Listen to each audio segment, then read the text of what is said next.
name is Dr. Craig Seal, and this is the second in our two-part series on stress and well-being. The first part focused on the issue of stress in general, and in particular stressors as they impact performance. What we're going to talk about today is the consequences of stress, particularly the health consequences. In addition, stress and personality, in particular type A personality, as well as some of the stress management techniques to potentially consider. And so let's start off with consequences of stress. Burnout. This is one of the most well-researched and potentially negative consequences of stress over time. And burnout's this syndrome. It's a physical and emotional exhaustion. People generally have a negative self-concept, they have bad job attitudes, they have a loss of concern about what they're doing, a loss of feeling. They just don't care anymore. And you can see it physically and emotionally as they carry themselves into organizations. It's a particular type of psychological strain, and it happens when somebody has been under stress, and particularly stressors have been too high. And so instead of the opportunity of some level of stress leading to good performance, this is a case where there's been ongoing chronic stress over time that impacts the individual and puts them at a very low performance level. And so some of the symptoms of burnout are this issue of you're just not having fun anymore. You don't really like to hang out with any of your coworkers. Everything is sort of a chore. You're kind of worried about how you're doing and where you're going. And you just kind of feel lethargic and empty. Much of the symptoms you would find under general depression. And so when we have people in organizations that have gone through this chronic stress over time, we start to see these symptoms of burnout.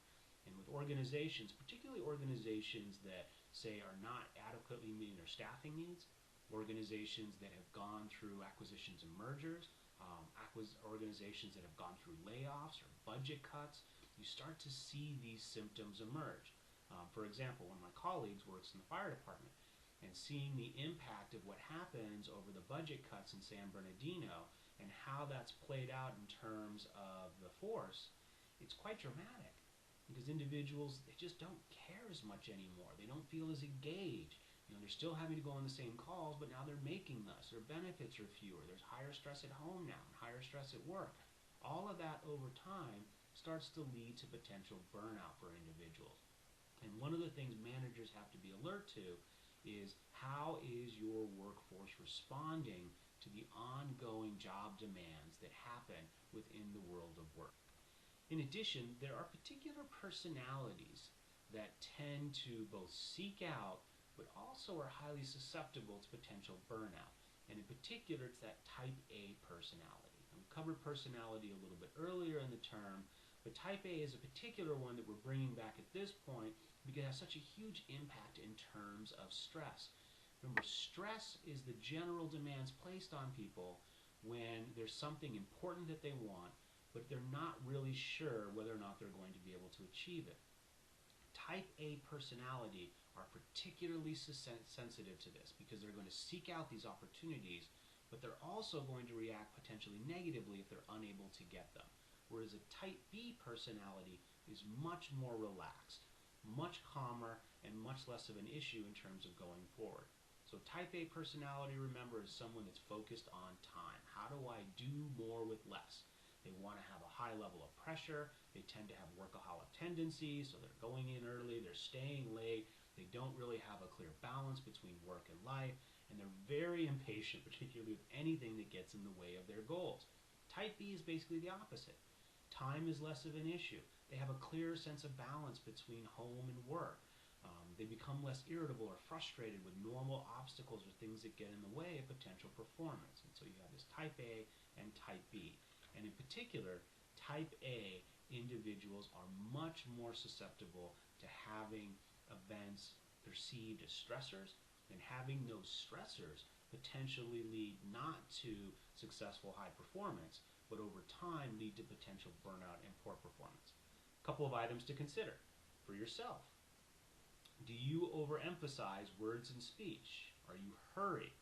Do you always eat and move rapidly? Do you frequently try to do more than one thing? Do you get impatient? Do you feel a sense of guilt if you have to relax? Do you frequently fail to notice your environment, smell the roses? Do you get concerned more about getting things rather than the process itself? Do you try to schedule more in less time, back-to-back appointments with no breaks? Do you use a lot of excessive gestures? And do you believe that fast pace is essential to success? All of these potentially lead to more of a type A personality, which can become a problem in the world of work. So now the question becomes, how do we actually deal with stress? How do we manage the stress in our lives better? One of the key ways, one of the major buffers for stress, quite frankly, is social support.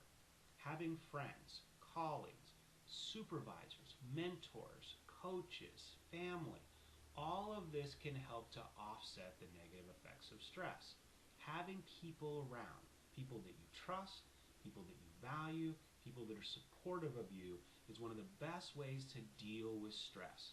Individuals that find themselves becoming isolating themselves from families, friends, coworkers, and supervisors are much more likely to have an impact of negative stress rather than being able to use stress as a potential positive motivator towards better performance. So family, friends, mentors, coaches, colleagues, all of this is critically important to be able to manage stress on the job and in our lives.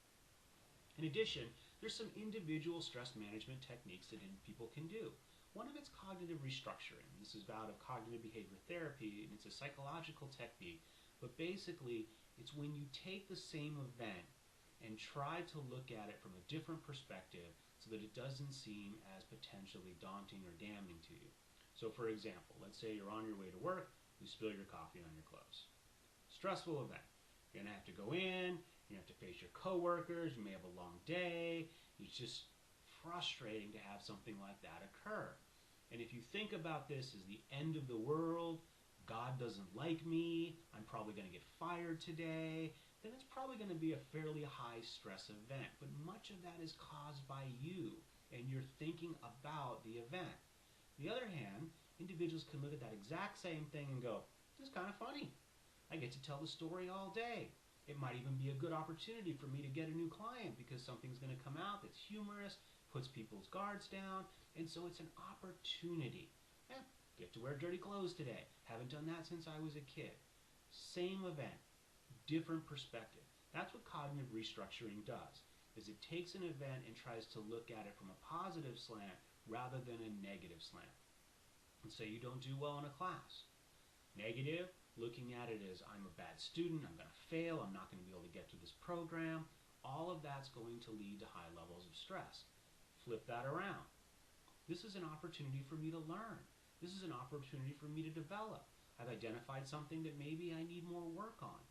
That takes the same event, puts a positive spin on it, and reduces the stress level.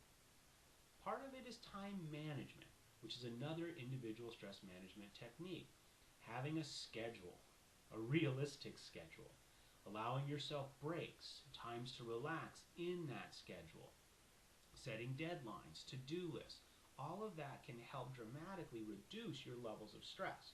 When you're at a job and you're feeling overwhelmed, one simple technique is just to start listing out what you have to do and then figuring out when are you going to do these different activities.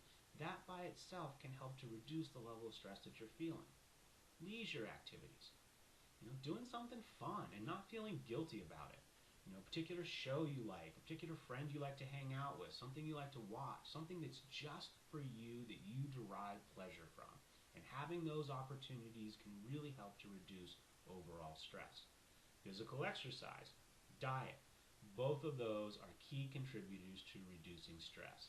Going for a walk, going to the gym, going for a swim, going for a ride, all of those help to reduce stress. Remember, stress is largely a byproduct of our perceptions, which causes our bodies to react by increased blood flow. And so there's a physical component to stress. And so having exercise and proper diet helps you to better manage that physical demand that comes from things that we perceive as stress or stressors. And the last one in terms of individual is just relaxation. There are meditation techniques, taking a quiet moment to yourself, closing your eyes. These are ways to help to lower your stress level. counting. You're angry. Count to 10, count to 100 if you need to. But finding ways to sort of meditate, relax, can help to bring down potential stress level. From an organizational standpoint, as managers, some of the things you can help in terms of your roles, but also the roles of those who are under you, is being clear. Tell employees what they need to do and how they're going to be assessed. That clarity by itself helps to reduce stress in the job. Monitoring the physical environment. How does your environment look? How's the temperature? How's the lighting? How's the access? How's the security? Managing those elements of the environment can help to reduce stress for employees. Being prepared for change. Building that in. There may be training opportunities that needed. You may need a half day in particular switches that are going to happen in terms of job duties. But being prepared that today may not go the way I have planned is another way to deal with stress. Job redesign itself. Taking a job and changing the dynamics of it. What are some of the tasks? What are some of the duties? What are some of the responsibilities? Is there somebody else that can do this part? Should we specialize? Should we be more general? But looking at the job itself and seeing how can we design this so that people are more intrinsically motivated to do it and it's not overwhelming. Better selection and placement policies, meaning finding the right people for the right jobs.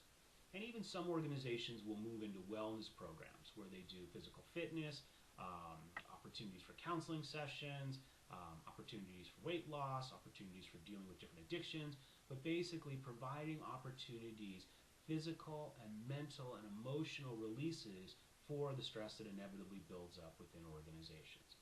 So all of these, social support, individual and organizational, can help to reduce the stress levels that employees are undergoing.